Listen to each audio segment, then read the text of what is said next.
right, in this email, is she overreacting? She just wanted a little support from her man. Her grandmother was sick. He had one job, and he couldn't even do that right. Now she doesn't trust him at all.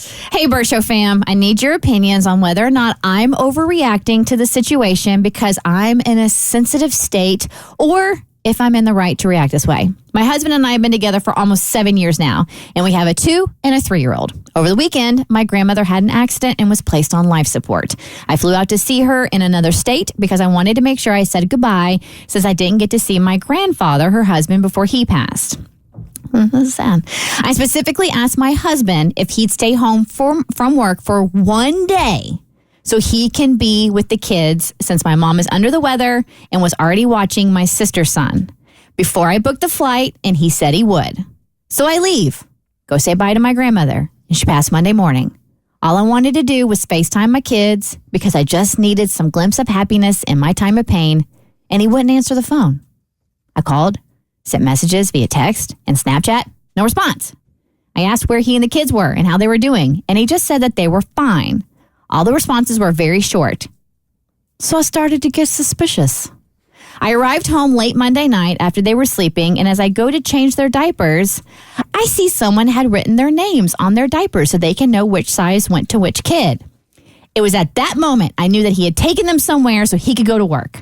I confronted him, and he kept denying it and saying he was the one that wrote their names because I left them a mess in my drawer, as if he didn't know his own kid's diaper size. We went back and forth, and he kept denying it. Eventually, he gave in and said that he dropped them off with his brother and his brother's girlfriend to watch them so he could go to work.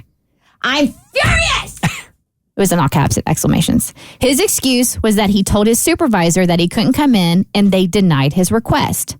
What kind of employer denies a one-day absence for a death in the family? I honestly don't think he even asked. I just feel like time and time again, he chooses his work over his family. My grandmother was dying in a hospital bed, and he was lying to me about where my kids were, and he can't even admit that he was in the wrong or even that he lied to me. He's just trying to justify it by saying he didn't want to add more stress, even though I was in a near panic, wondering where my kids were for almost 24 hours. I said some things I shouldn't have in my anger and told him to go stay with his brother since he does so many favors for him. I know I shouldn't have, and I'm wrong for that, and now it seems like he just might, and I honestly don't know how I feel about it. I'm just very confused and in a lot of pain. I feel betrayed and like I can't trust him to tell me where our kids are. I know it wasn't right to say some of the things I said, but I don't know where or who my kids were with for an entire day. Why didn't he just say that from the beginning instead of lying about it and then doubling down when I asked him about it?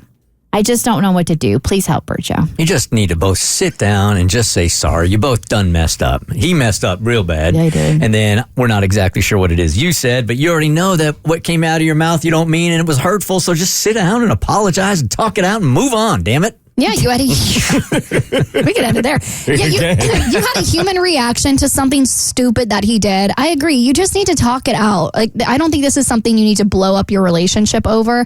I just think you need to be explicitly clear about how this has crossed a boundary for you, and he needs to know that so he doesn't do it again moving forward. Yeah, I don't think kicking him out the house is the right way to handle it at all. I mean, that's just going to make it worse. But at the end of the day, he did lie. That was wrong, and I think you do sit him down and let him know that can't happen in the future. Not only lied, but double down about it. Well, sometimes we just get our ego so wrapped up in it. Like, you don't want to say sorry. He don't want to say sorry. And you guys are married. You're a team. Say sorry and get over it. Move on, damn it.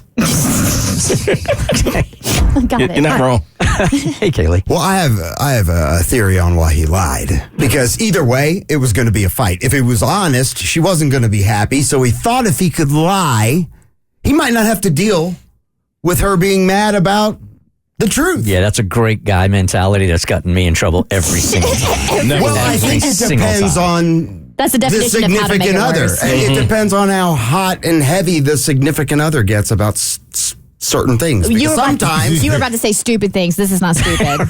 you're right. I was about to say stupid things. The Bert Show.